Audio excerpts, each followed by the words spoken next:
भाइयों बहनों नमस्कार। All India anganwadi news channel में आपका स्वागत है। चैनल से जुड़ने के लिए नीचे दिख रहे रेड कलर के सब्सक्राइब बटन पर आपको सबसे पहले क्लिक करना है। फिर साइड में एक नोटिफिकेशन बेल यानी घंटी बन के आएगी, उस पर जब आप दबाएंगे तो 3 घंटी आपको दिखेंगी, जिनमें सबसे ऊपर ऑल वाली घंटी आप लोगों को दबा लेनी है। All India anganwadi news channel की आज शाम की सच्ची खबरों में आप सभी आंगनबाड़ी सेविका सहायिका मिनी बहनों का स्वागत है। जैसा कि आप सब भाई बहनों को पिछले वीडियो के द्वारा हमने बता दिया है कि आंगनबाड़ी जो मुख्य सेविका यानी कि सुपरवाइजर के जो पद होते हैं, जिसके लिए 2693 पदों पर भर्तियां उत्तर प्रदेश में निकल चुकी हैं। ये सीधी भर्तियां हैं और इसके लिए आपकी लिखित परीक्षा कराई जाएगी। और साथ ही इससे जुड़ी हुई जितनी भी जानकारी है वो सब जानकारी के लिए मैंने एक स्पेशल वीडियो आप सबको आज सुबह 10 बजे तकरीबन चैनल पर दे दिया था। उम्मीद करते हैं आप सबने देखा होगा। उस वीडियो को देने के बावजूद भी अभी बहुत सी बहनों के मन में कुछ सवाल रह गए हैं। आइए उन सवालों को सबसे पहले देख लेते हैं और उसके बाद फिर तमाम बड़ी खबरें आपको इस वीडियो में और भी देखने को मिलेंगी। तो बहनों और भाइयों, वीडियो को पूरा देखना, लाइक भी करना और अपनी बहनों को भी चैनल से जोड़ने का प्रयास करना। तो आप सबको पता चल गया होगा, चाहे अखबारों के माध्यम से या ऑल इंडिया की सच्ची खबरों के माध्यम से,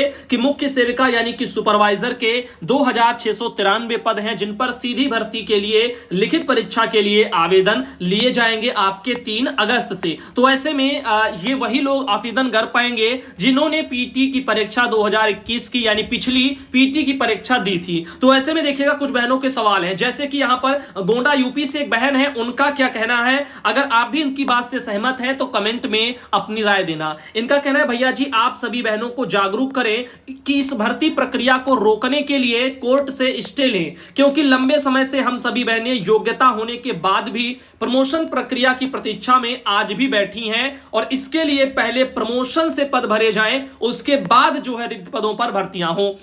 तो ये बहन का कहना तो मेरे अकॉर्डिंग तो बिल्कुल जायज है, लेकिन विभाग और सरकार को इस मुद्दे पर सोचना चाहिए था कि 2017 से आंगनबाड़ी बहनों को प्रमोशन की जो है आस देकर के जो है सरकार चुपचाप बैठी है और ठंडे बस्ते में सारी चीजें 2017 की आंगनबाड़ी प्रमोशन की जो प्रक्रिया है वो अभी ऐसे ही जो है ज्यों की त्यों वहीं पर रुकी पड़ी है। अब सरकार 2017 से अब 2000 जो है यहां पर 22 जाने को है, इतने सालों में सरकार ने आखिर प्रमोशन प्रक्रिया को पूरा क्यों नहीं कर पाए। आखिर सरकार की इस मुद्दे पर मंशा क्या है, इसीलिए तमाम सवाल खड़े होते हैं और बहनों के मन में भी इस तरह से शंकाएं बन रही हैं। अब सरकार की अगर मंशा ठीक ठाक होती तो 2017, 18, 19, 20, 21, 22 इतने सालों में प्रमोशन सरकार ने कर दिया होता। चूंकि यहां पर इतने साल से प्रमोशन नहीं हुआ, उसके बावजूद अभी डायरेक्ट जो है सीधी भर्तियों पर 2693 पदों के लिए विज्ञप्तियां निकलना, 3 अगस्त से आवेदन लेना अपने आप में तमाम आंगनबाड़ी बहनों की चिंता का विषय बना हुआ है। और सरकार से ऑल इंडिया की यही मांग है कि भर्ती प्रक्रिया जो आप ये सीधी भर्ती निकाले हैं इतने पदों पर, इससे पहले बहनों की 2017 की प्रमोशन प्रक्रिया को आपको पूरा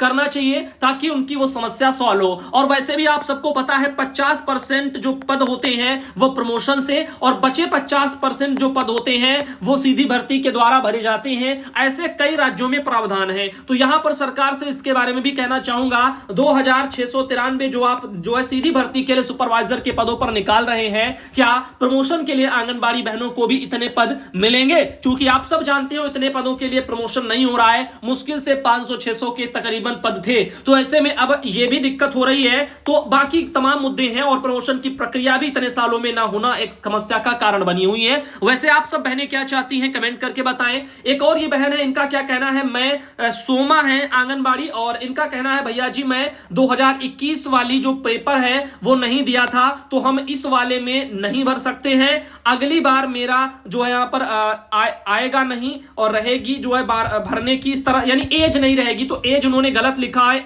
AGG उन्होंने एज की स्पेलिंग लिख दी है, तो ये एज उन्होंने लिखी है, यानी उम्र इनकी तब नहीं रहेगी, ऐसा उनका कहना है। तो यहां पर देखो वो बात आपकी सही है, लेकिन विभाग को सोचना चाहिए था। और एक गलती तो आपकी ये हो ही चुकी है कि आपने पिछली बार पीटी का एग्जाम नहीं दिया था। अगर आप सुपरवाइजर की सीधी भर्ती के लिए अगर आप राह देख रही थी तो आपको चाहिए ये था कि पीटी का एग्जाम 2021 का आपको देना था। ऑल इंडिया ने भी कई बार सबको बताया कि जितनी भी यूपी ट्रिपल एससी के जरिए भर्तियां आएंगी उनके लिए पीटी अनिवार्य होगा, वही लोग फॉर्म अप्लाई कर पाएंगे। चाहे आप लेखपाल के पदों को ले लो, इसमें भी जो लिया गया, ऐसे हर जगह जो भी यूपी ट्रिपल एससी कराएगा उसमें पीटी लगेगा। तो अभी तो हो गया पुराना 2021 वाला, अगर जिन्होंने दिया होगा फॉर्म भरा होगा, पेपर दिया होगा, वो सब फॉर्म भर लेंगे सुपरवाइजर का। जिन्होंने नहीं दिया था वो फॉर्म नहीं भर पाएंगे। लेकिन अब इसके अलावा जो अभी 2022 के जो अभी पीटी के एग्जाम होने हैं उसके लिए भी आवेदन चल रहे हैं, और अभी आप लोग चाहो तो आवेदन कर सकते हो।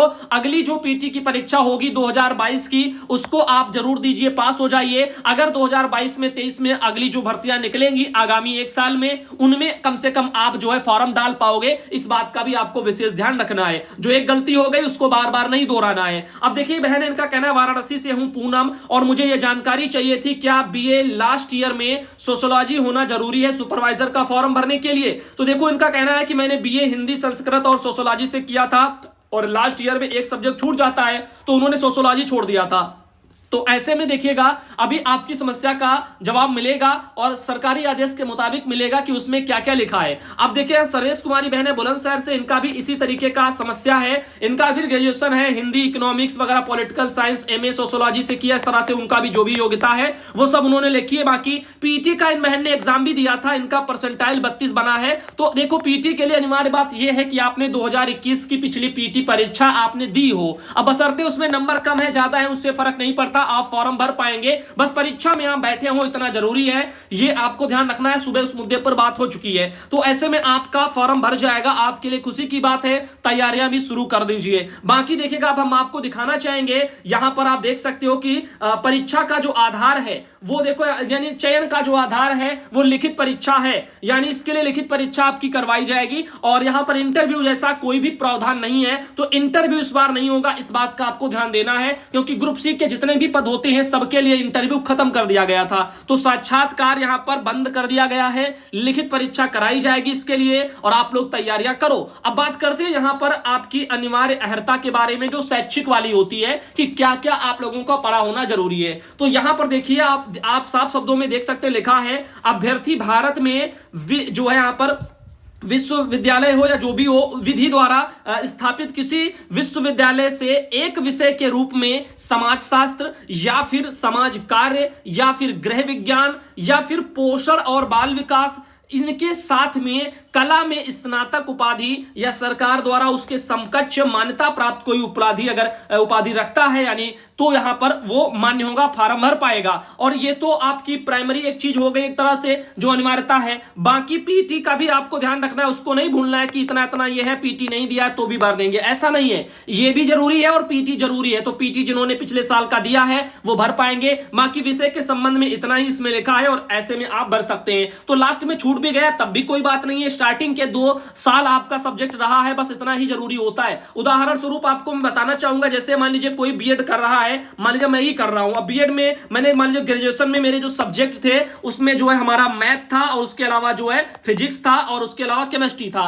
अब स्टार्टिंग के जो 2 साल थे उसमें जो है तीनों रहे, यानी 2 साल तक। उसके बाद लास्ट ईयर में कह सकते हैं कि एक कम हो जाता है, तो 2 साल तक 2 सब्जेक्ट रहते हैं, उतना ही जरूरी है, और उन्हीं दोनों में से आपका एक हो जाता है। अब ऐसे में यहां पर तो ऐसा कोई प्रावधान है नहीं, लेकिन आपका फॉर्म भर जाएगा, इसके लिए आप जो स्वतंत्र हैं, लेकिन आपने पीटी का एग्जाम दिया हो यह जरूरी है। अब ऐसे में एक ये बहन आती है हीरा कली, जो पीलीभीत से आती है। इनका कहना है आंगनबाड़ी कार्यकर्ता हूं पीलीभीत से, और मैंने 2021 का पीटी का एग्जाम दिया था। बहुत अच्छी बात है, उसमें पास का रिजल्ट उनका नहीं आया है, और जो फॉर्म मैंने भरा है उसका प्रिंट आउट भी नहीं मिला। मेरे पास प्रवेश पत्र है। अब बताएं इससे क्या फॉर्म भर सकते हैं? तो बिल्कुल भर सकती हैं। आपके पास प्रवेश पत्र है, आपने परीक्षा दिया, पास नहीं हुई वो अलग बात है। उसमें लगता क्या है ये आपको ध्यान देना है, रजिस्ट्रेशन संख्या लगती है। और आपने जो पीटी का एग्जाम भरा था, आपके प्रवेश पत्र में आपकी रजिस्ट्रेशन नंबर ये पड़ा हुआ है 30 12 और 64 97 ऐसे करके, जो भी आप अपना ध्यान रखना। तो आपका ये जो रजिस्ट्रेशन नंबर है इसी प्रवेश पत्र के जरिए आपका ऑनलाइन हो जाएगा, तो आपकी समस्या नहीं है, आप अपना तैयारी करें।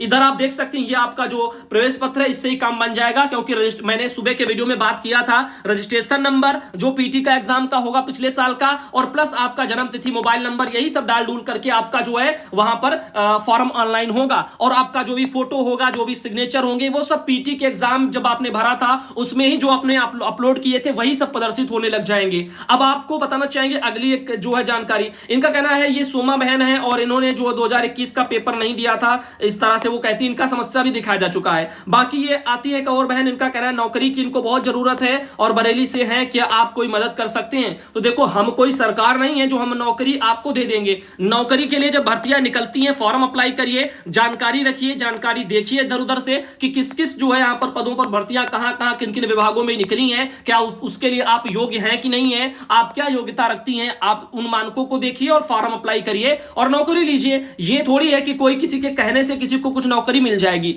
अब यहां पर हमारा काम है आपको जानकारी देना, जानकारी दे सकते हैं, बाकी नौकरी थोड़ी हम बांट सकते हैं। अरे हम खुद ही बेरोजगार हैं, हम क्या नौकरी देंगे किसी को? तो सोचिए और समझिए। बाकी देखिएगा यहां पर जो जानकारियां आती हैं भर्ती से रिलेटेड वो आपको हम दे सकते हैं।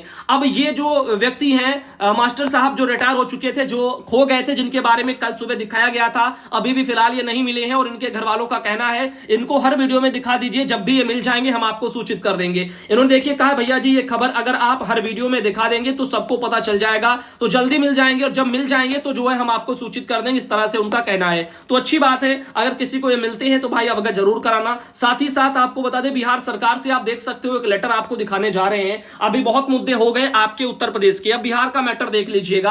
बिहार सरकार से निदेशालय से 4 जुलाई को एक लेटर निदेशक महोदय ने बिहार के इतने जिलों के जिला प्रोग्राम पदाधिकारी को भेजा है। मैं एक एक करके सभी जिला प्रोग्राम पदाधिकारियों के नाम ले रहा हूं, यानी कि जिलों के नाम ले रहा हूं, जिनमें पूर्वी चंपारण, पश्चिमी चंपारण, सीतामढ़ी, शिवहर, मुजफ्फरपुर, वैशाली, दरभंगा, समस्तीपुर और किशनगंज, अररिया, मधुबनी, सुपौल, नालंदा, बेगूसराय, पटना, भोजपुर, खगड़िया, सहरसा, सारण, गोपालगंज, कटिहार, भागलपुर, माधेपुरा, शेखपुरा, सिवान, बक्सर, लखीसराय और पूर्णिया, इतने जिलों के जिला प्रोग्राम जो पदाधिकारी हैं उनको लेटर भेज करके कहा गया है निदेशालय की तरफ से कि आईसीडीएस के अंतर्गत राज्य में बाढ़ के दौरान की तैयारियों और बाढ़ के पश्चात क्षति का जो आकलन और केंद्र की सेवाओं को यथाशीघ्र संचालन करने के संदर्भ में जिला प्रोग्राम पदाधिकारी, बाल विकास परियोजना पदाधिकारी और महिला पर्यवेक्षिकाएं इनके संवेदीकरण और इनका प्रशिक्षण करने के संबंध में है। तो अभी देखिएगा जो बरसाती सीजन चल रहा है और बिहार जैसे राज्य में जो बाढ़ है वो काफी जो है बनी रहती है, तो इन बाढ़ के हालातों से निपटने के लिए उसके पहले की तैयारी, उसके बाद की तैयारी, बाद का तैयारी का मतलब है उसका आकलन जो भी क्षतिग्रस्त होती है उसका, तो इसके लिए काम सौंपा जा रहा है, इसके लिए प्रशिक्षण की जो है दिया जाएगा। लिखा है कि उपयुक्त विषय प्रासंगिक पत्र के द्वारा कोरोना वायरस संक्रमण और बाढ़ के पूर्व तैयारियों से संबंधित प्रबंधन, बाढ़ के दौरान राहत शिविर, त्वरित कार्य और बाढ़ के पश्चात आईसीडीएस सेवाओं की क्षति आकलन, इनके लिए जो है संबंध पत्र निर्गत किए गए हैं। वर्तमान मौसम में बाढ़ प्रभावित जिलों में बाढ़ आने की संभावना बनी रहती है। इन्हीं संभावनाओं के आलोक में उन सभी बाढ़ प्रभावित जिलों के आंगनबाड़ी केंद्रों की स्थिति के पूर्व आकलन, त्वरित राहत कार्य और क्षति आकलन कार्य करने हेतु संबंधित जिलों के बाल विकास परियोजना पदाधिकारी और महिला पर्यवेक्षिका को प्रशिक्षण की आवश्यकता है, ताकि परियोजना स्तर पर सभी आंगनबाड़ी सेविकाओं का प्रशिक्षण कराया जा सके। संबंधित जिलों के जिला प्रोग्राम पदाधिकारी, बाल विकास परियोजना पदाधिकारी और महिला पर्यवेक्षिका प्रशिक्षण निर्धारित तिथि तथा यूनिसेफ के तकनीकी सहयोग से प्रशिक्षण तालिका में अंकित लिंक के माध्यम से किया जाएगा। इस तरह से यहाँ पर बताया जा रहा है और सभी प्रशिक्षण में जुड़ेंगे, इसके बारे में बोला जा रहा है। तो भैया बाढ़ पूर्व की तैयारियां हैं और इसके लिए आपको बता दें तारीखें भी आ चुकी हैं, जिलों के नाम ये सब दे दिए गए हैं।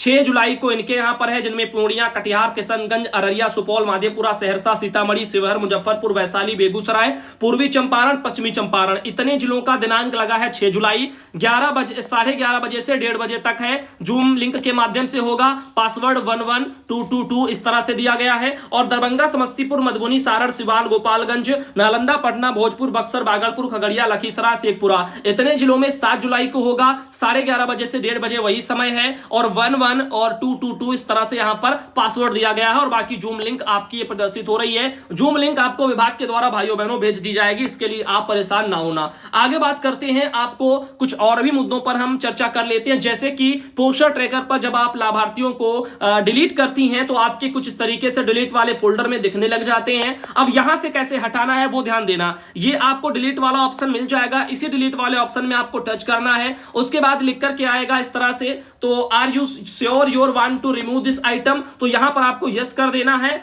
यहां से फिर आपका ये आइटम जो भी है लाभार्थी वो यहां से हट जाएगा, रिमूव हो जाएगा। और यहां से रिमूव होने के पश्चात तुरंत आपका प्रदर्शित नहीं होगा, 12 घंटे 24 घंटे के बाद में आपका लाभार्थी की श्रेणियों में प्रदर्शित होने लग जाएगा। तो वहीं पर आप देख सकते हैं इस तरह से ये कुछ चीजें हैं। यहां पर बहन ने कहा कि भाई जी जो पहले से लाभार्थी फीड हैं उनको अगर डिलीट कर देंगे और फिर से रजिस्ट्रेशन करेंगे तो फिर यह ऐसे ही दिखेगा। इसको पहले डिलीट ना करें, पहले प्रोफाइल अपडेट पर जाकर लाभार्थी का डाटा जांच करके सही तरीके से भरें, सबमिट करें, फिर आधार वेरीफाई करें। जब पूरी तरह से वेरीफाई हो जाए तब पुराना वाला लाभार्थी डिलीट करें। ऐसा आंगनबाड़ी मालती बहन यूपी से आती उनका कहना है। तो अच्छा उन्होंने बताया। तो आप सबका जो है यहाँ पर एक बात पर फोकस होना चाहिए, लाभार्थी को डिलीट करने से पहले एक बार उसको वेरीफाई करें, सही सही भरकर जांच लें। नाम जो आधार कार्ड में पड़ा है सेम टू सेम मैच होना चाहिए तभी होगा। अब नाम कुछ और लिखा है, आधार उनकी किसी और का लगाया है, तो कैसे अपडेट हो जाएगा? ध्यान देना।